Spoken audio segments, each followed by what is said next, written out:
Test, test, test. Test, test, test, test.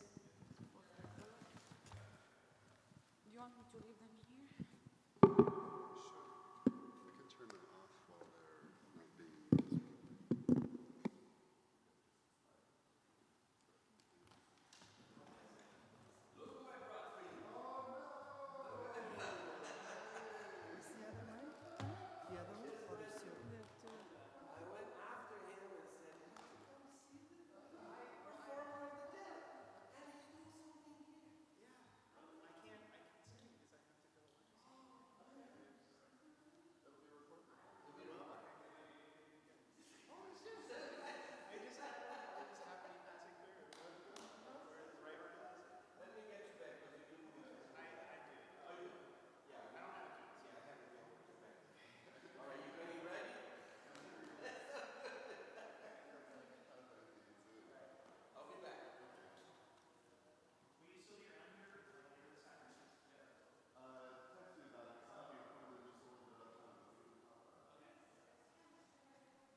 Okay, beautiful.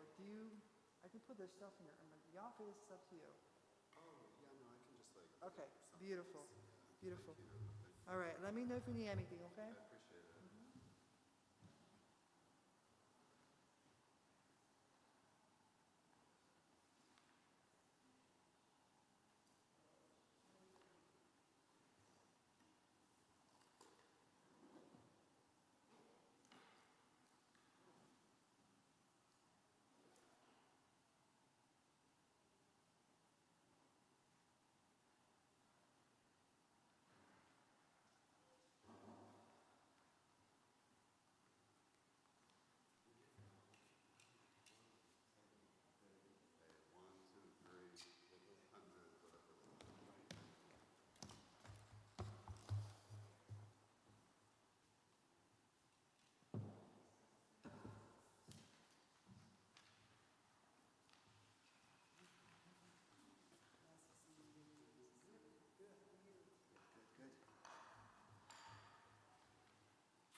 Should I be using the microphone for the recording? Is that the thing?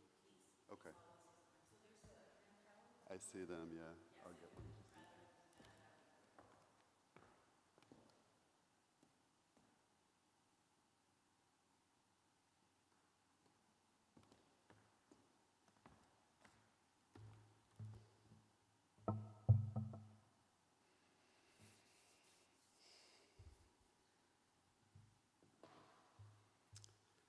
Hello, everyone. Good morning/afternoon. Good turning of the day to everyone. First, I would like to thank the organizers of this space and Claudio in particular for inviting me to share something with you that is very intimate and tender for me. That's part of a much longer process that I'm going to share with you about. I'll be sharing about the thing that I'm actually doing while I'm here. So welcome, you're now a part of my long-term process. Thank you for your participation in it. First, I will give you some background on this process and why I'm here today, what I'm here to talk about, and then I will give you some demonstrations or illustrations of this process. And you will be able to access some material through the QR codes that was at the front and that are on the chairs. So I'll clue you when it's time to look. So in 2018, I found myself in a whirlwind, and I found myself moving and without a place to stay, and with all of my stuff in boxes. They had been in boxes for a couple of years. All of the things that I needed to tend to, that I needed around me, were packed away. Could not breathe in these boxes. I landed on a studio in an art gallery in Tallahassee, Florida. That was just a blank space, white walls, tall ceilings, not too big, but big enough to move around in, big enough to unpack some of my essentials. So I did unpack those essentials, and in the process, I found myself attending to my own embodied knowledge, where I came from, what my experiences were, because I knew, there was something in me that knew that there was a limitation being put on me, that I was sort of invited into spaces to show up in specific ways. Invited into the academic settings as far as I could participate in academia, right? Invited into the activist organizing settings in the way that I can contribute to that. Invited into my family life in the way that I could contribute to that. And none of the spaces in my life really asking for my full self, my fullness. So as I was unpacking, I was, not only attending to the materials that I was unpacking, but I was also kicking up dust. I was dancing through it. I was seeing what settled. I was finding connections and curating constellations among the things that I brought out. And that was the beginning of the embodied process, where I realized what I was doing. I didn't set out to do it, I just started doing it. It all began actually around Yom Kippur. And Yom Kippur is now just past, the Day of Atonement. And of course, when we talk about atonement, we would think of atonement coming after the wrongdoing. But of course, this year it's right in our face that the devastation, the destruction is not ending. How can we atone for ongoing violence? It's also kind of right on the nose that it's Indigenous Peoples' Day recently as well. So it's not just the recent, it's not just the contemporary, it's that all of these histories, these compounding violences and silences are still with us. So the question of how to tend to that, how to not only attend to the world, but also attend to our personal grief and our personal mourning of these states of affairs is really at the center of what I'm here to talk about today. Over the last few years, I have, since developing this process, have experienced a number of deaths in my family. My grandmother, my last living grandparent, my mother, my father. So it's been particularly jarring for me to try to attend to a world in crisis, from the pandemic to George Floyd, Breonna Taylor, Tony McDade's summer, Pandemia is still ongoing, the genocide in Gaza, and all of the compounded totalities of history that we have to deal with, while at the same time thinking about how do I process and tend to my very specific needs in times of loss, in times of death, in times of mourning. So there is the cognitive dissonance of being alive in our world in a time of genocide, where we're expected to go about our daily matters of course, our business as usual, while knowing that the business as usual is not acceptable. But we don't often necessarily talk about the embodied dissonance that comes with that, because all of our experiences we carry with us in our bodies. And it's, can get into the more cliche version of, the body knows best and, the body remembers. But unless we take that to the next level and we really interrogate it, then we lose an opportunity to really attend to how we show up, attend to how the world shows up in us, and to engage in that intentionally. So on my annual Yom Kippur ritual in that year where I found the studio, I took a long walk fasting with Simone Weil. Simone Weil's book, collected works, Letters to God, that's the title, has been transformative for me in a number of ways. And I'll paraphrase from the book, but she says that there is a certain terrestrial poetry that binds us together and nourishes and gives us life in the here and now, in the world. And affliction is the tearing up of the roots of that terrestrial poetry. It is the most devastating act to refuse somebody their connection to their earth, to refuse someone connection to their poetry, and to refuse someone their connection to others.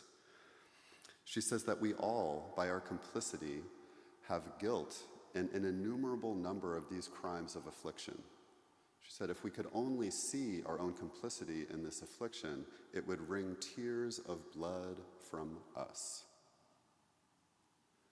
So my question for Simone, and for myself, and for all of us, is what beyond tears of blood can our complicity wring from us?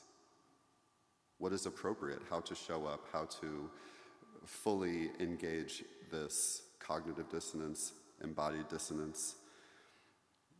And that is the beginning of my answer, right? If the question is how to bring our fullness to this complicity, what more can be brought from us, then we should attend to the entirety, the holism, the multiplicity of who we are and where we come from. In this world of silos where we're expected only to show up partially in certain environments, where we're not embraced for our wholeness, what can we do? I arrived at this one idea that might elucidate a little bit of what I'm talking about, but a people's CV or a people's resume, right? If I'm applying for a job, there are certain things they want to know on that piece of paper. There are certain things that they could care less, right? They could care less that, I used to run on the beach with my grandfather. They could care less if I had been a caretaker for a loved one who could not take care of themselves. They could not care less if I had been to Palestine, if I had rebuilt a home that had been demolished, if I had seen a home demolished and seen the grandmother weeping at the sight of that demolition. So a people's CV might run the gamut of all the things that we have cultivated in our lives, all the things that we bring with us in our multiplicity. And what it might look like then to bring forth all of that multiplicity would probably be interdisciplinary or multidisciplinary. So for me, in exploring my multiplicity and what I bring to the world, there was poetry and posters from the actions, paintings, pamphlets, propaganda, pictures, photographs, as well as practices and poses. La cuerpa, like all that I have done in my life, all that you have done in your life, it comes with you. So we are really positioned to be the experts in our multiplicity and what we bring to the world. There is nobody who will know our offering, our potentiality, our lineage, our history better than ourselves. And also, there can be a kind of automatism that, keeps us, separate from that depth. And so it takes, I think, and what I've tried to cultivate is an intentional engagement with all of those parts and pieces so that they might come to the fore, so that they might be articulated, that they might be nuanced, that they might be further engaged. So there were all kinds of things that I came through with my body. Yoga, weightlifting, physical therapy, all of these things that I had been trained to do at certain times of my life required that intention and that focus. You're not supposed to really do yoga quick and without thought, right? Part of the idea of the breath is to also focus on what you're doing and where that breath is going. If you're trying to work out your biceps, but you're not thinking about your biceps, then you are missing an opportunity to fully cultivate the impact of that exercise. So,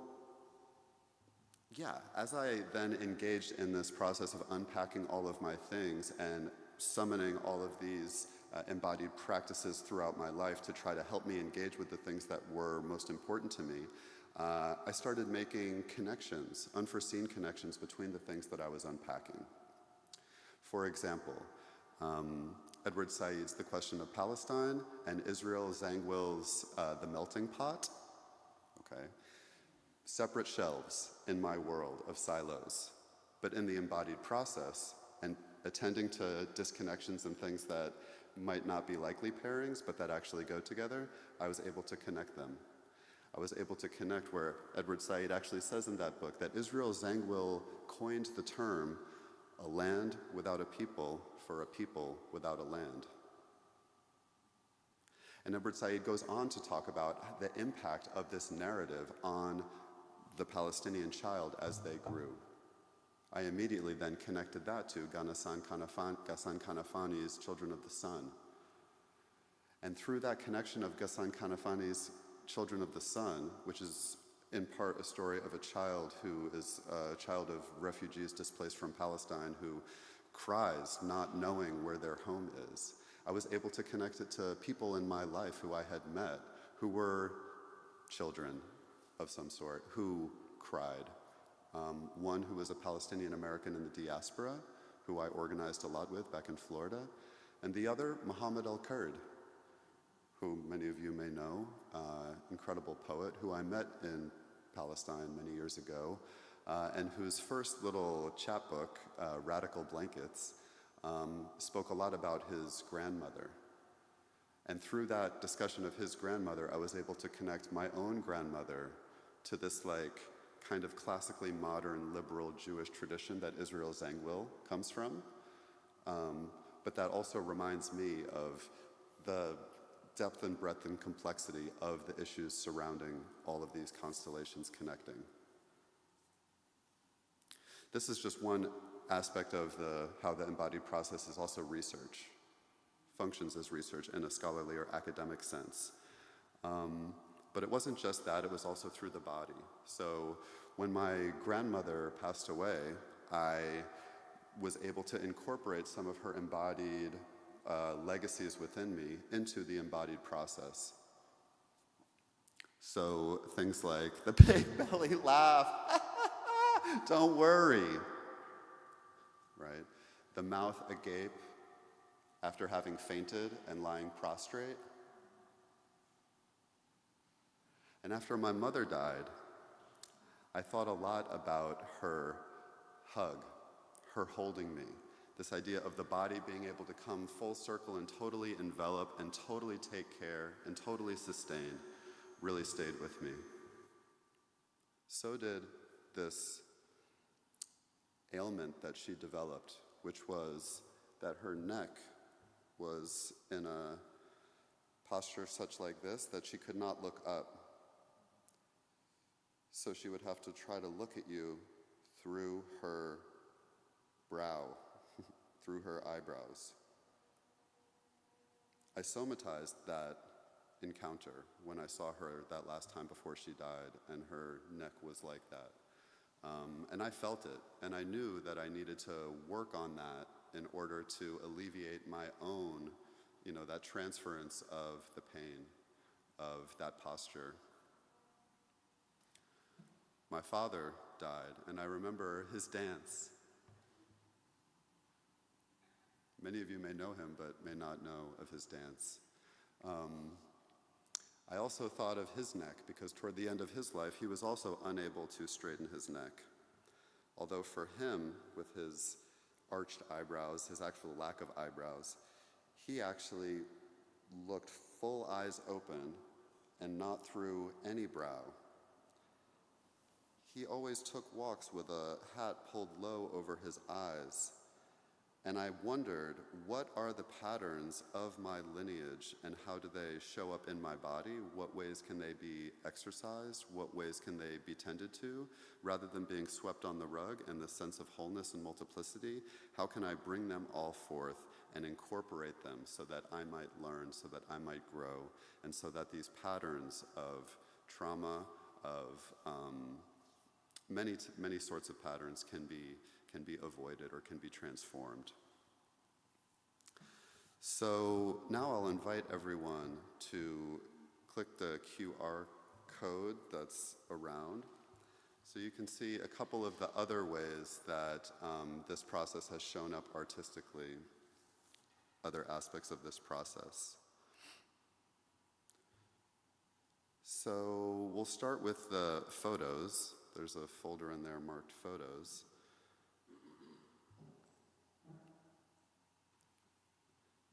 And these photos are not very elegantly named. Oh, I actually don't have reception in here. That's okay. So there's one photo in there that if you actually go to there's like an altar, basically.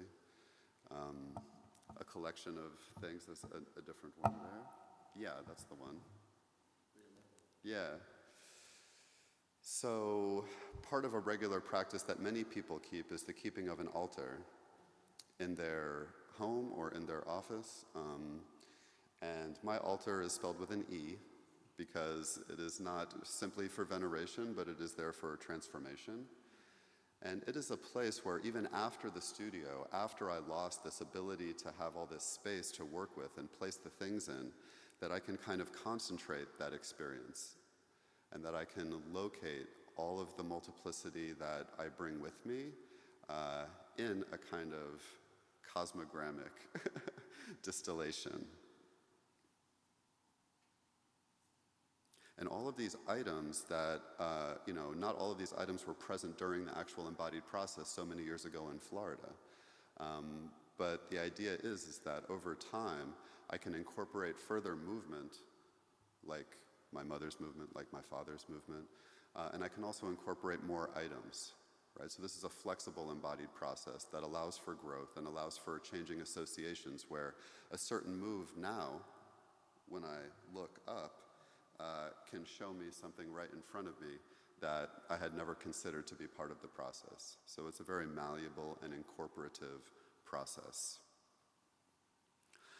Another part of this process that emerged is painting. My father painted in the later years of his life, and I had always wanted to paint, but never had. And began when my father gave me some paint. Actually, I asked him to buy me some paint, and he said, sure. So the first one I'll direct your attention to is the more purple, long purple one. No, that's the one. Thank you. It's kind of hard to see because it is basically a lot of darkness. But what you might be able to make out is a kind of circle in the center toward the top, and a kind of circle in the top left, circle in the middle bottom right, and a kind of elongated figure stretching between. And this is an actual pose from the embodied process that is meant to remind me to attend to what I'm leaving behind. That so much of our experience is so frontal that we look at what's here, we see what's in front of us, we try to navigate accordingly, and many things left in the blind spots, many things left behind, many people left out of conversations, many issues not brought to the fore. So this actual embodied aspect of the process that helped me connect Israel Zangwill and Edward Said and Mohammed El-Kurd, right, and my grandmother, was kind of transmuted in this case into paint. But there's also that strong line. Okay, it's kind of soft, it's like pink, it's very light. But there's this kind of clear line that juts across the top of that figure. And it is that a line that I imagine that forces the head forward. Forces the head forward, just like my father's, just like my mother's, and potentially just like mine, right? Where does my body come from? Where is my body going? So this is just a pictorial representation of how new information made its way into the embodied process that was not only about movement, but was also about this kind of painting and processing through that art. We'll go to the next one, which is the one with like the circles in the middle, 4 panels, that's the one.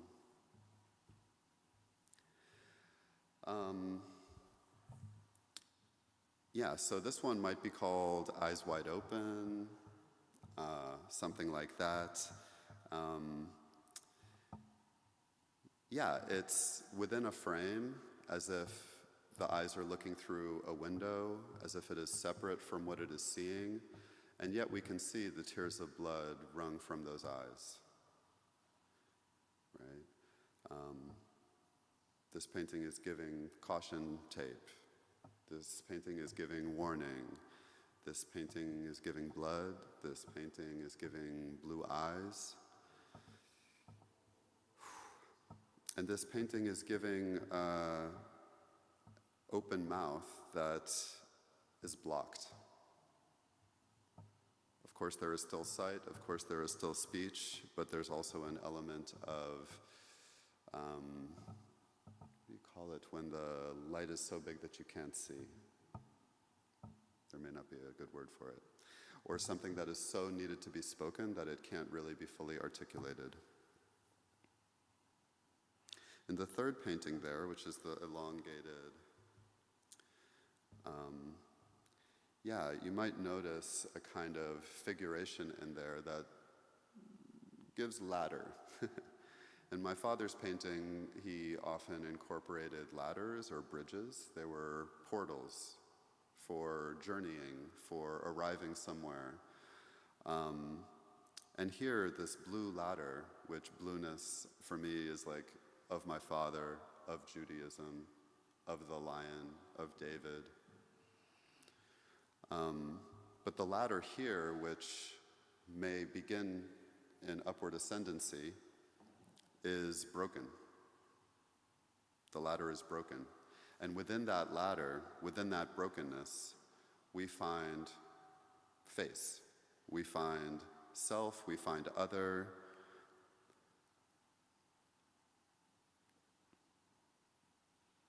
And those are just a couple of examples of how the process has been leading into painting, and how this connection between the personal and the political, this individual solipsistic, what's happened to me, connects to a larger world of devastation and brutality and what is happening to others.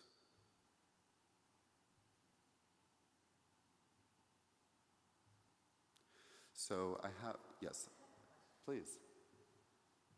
So the first thing that I noticed was it's in the back, like what we consider the back of the canvas. Can you talk a little bit about that? Absolutely. Yeah.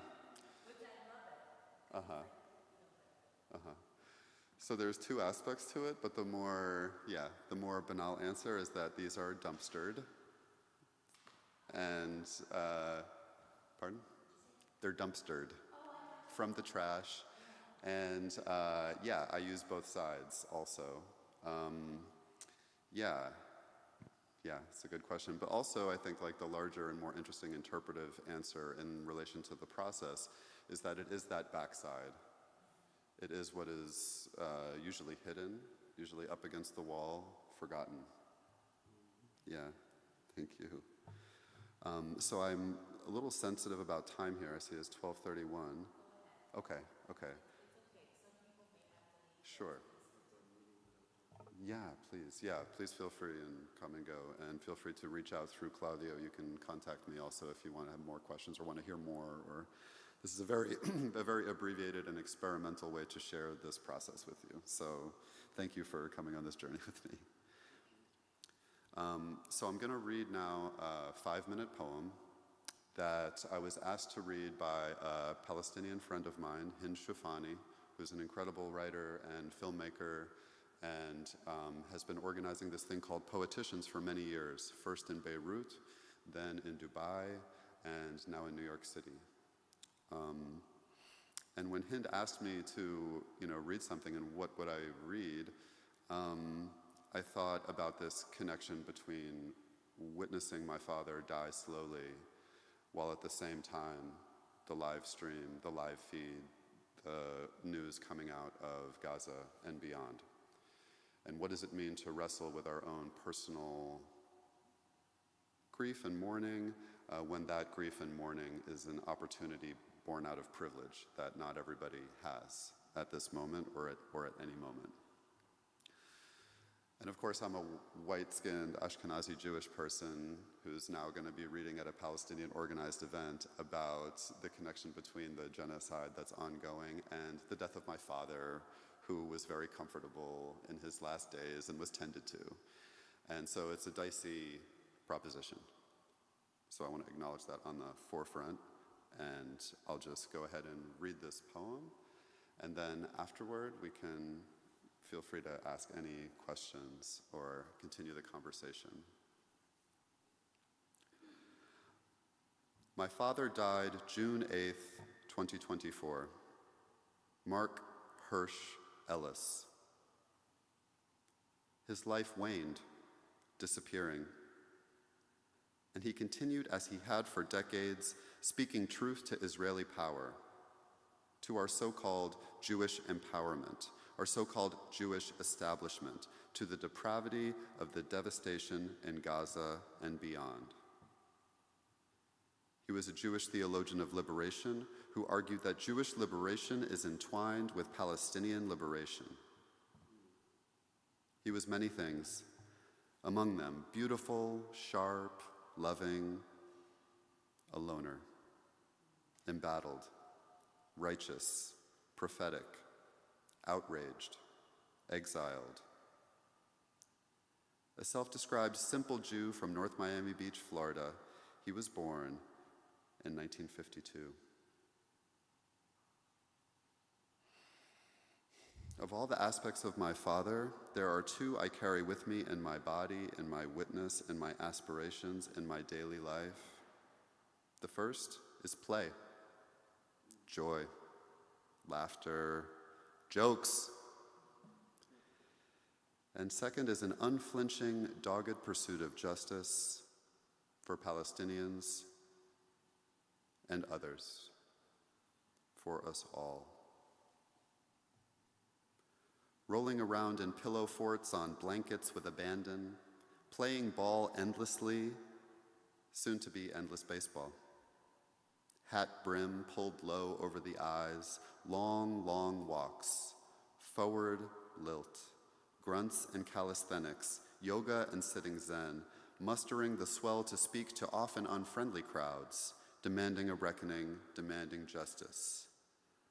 What we as Jews have done to the Palestinians is wrong. What we as Jews are doing to the Palestinian people is wrong. The prophet embodies the possibility of meaning in history. There may be no meaning in history. The prophet embodies that possibility. Prophetic posture. He used to say, the training of the prophet is like the training of a fighter, citing Muhammad Ali. It's a discipline, a commitment. And here I am, among the throngs of millions trying to find discernment and direction, and finding our full-throated screams, fervent chants, deep weeping wails, op-eds, signs, and resistance songs drowned out by bombs and gunfire, tanks and bulldozers, mealy-mouthed pundits, disconnected diplomats, clickbait distractions, Trump trial rubbernecking, and election mania. And in the midst, I find myself wrestling, losing my father, another layer of dissonance. To try to conduct daily matters of course, business as usual in times of genocide, is more than cognitive dissonance, registering deep in our bodies, our propulsion to outrage, told to fit into everyday boxes. And now I register a double fissure of cognition, all I know, broken in death, and a double division in my body, what it knows and what it does not know, how to process grief. And to do so now, a luxury, grief, protected grieving. What does my bodily dissonance show me, about humanity, about humanity's depravity? My father had Parkinson's but was dealing with it. After October 7th, he was diagnosed with cancer, stage 4. Despite treatment, it spread, and he elected to forego further treatment, living out his life in hospice. His Parkinson's had a long-term trajectory. He gradually needed more and more physical assistance. First, he couldn't bend over to pick things up, then he couldn't climb stairs quickly, shortened his legendary walks, and finally stopped going out daily, then stopped going out at all. But in the last months of his life, the cancer metastasized and his needs grew exponentially and quickly. First, he needed help getting in and out of bed, then getting up and down from his chair, his couch, his toilet, until he was confined to his bed. When he elected to forego chemo, he decided to die, quote, in peace in a time of war. All this at a time when Gaza was being carpet-bombed, invaded, demolished, killed. And he lay dying, succumbing slowly to cancer, undoubtedly complicated by the Parkinson's, and he was tended to. He was surrounded by family, Coy, his wife, my brother Isaiah, and myself. He was visited by dear friends and received so much love in phone calls, Facebook reactions and comments, letters, and more. We read to him, held the speakerphone for him. When he needed a change in medication, he got it. When he needed a change of sheets and clothes, we got it. When he needed a hospital bed, we got it. When he needed to move but couldn't, we supported him. When he needed his pillows fluffed or his drinks even colder, more ice, he got it. So tenderly did I hoist him, steady him, walk slow with him, summoning all my strength to stay soft at the core. How just so I could arrange his pillow, holding his weight, adjusting with intention, but quickly, so he could lay back, propped up, supported, feel some ease. How frail and how slow, how soft and how gentle he needed his world to be. I, needed that softness too.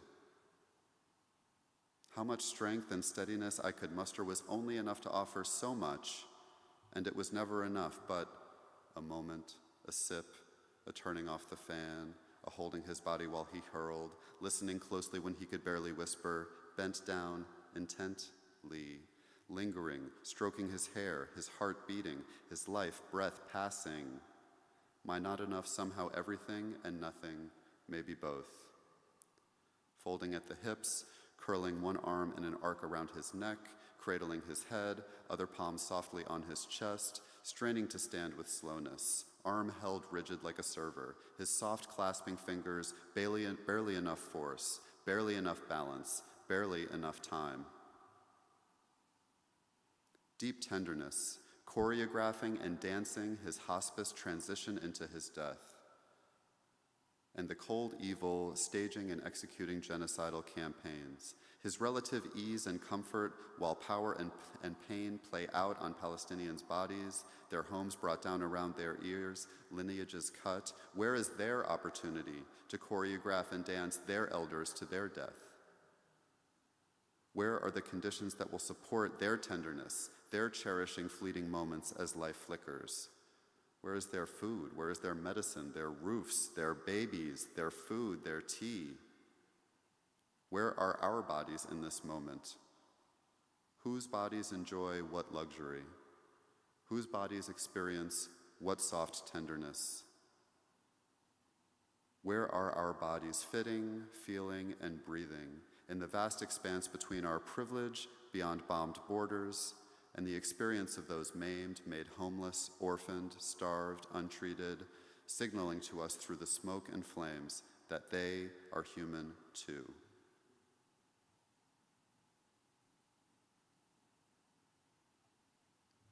I'll leave it there, even though there's more, and various versions.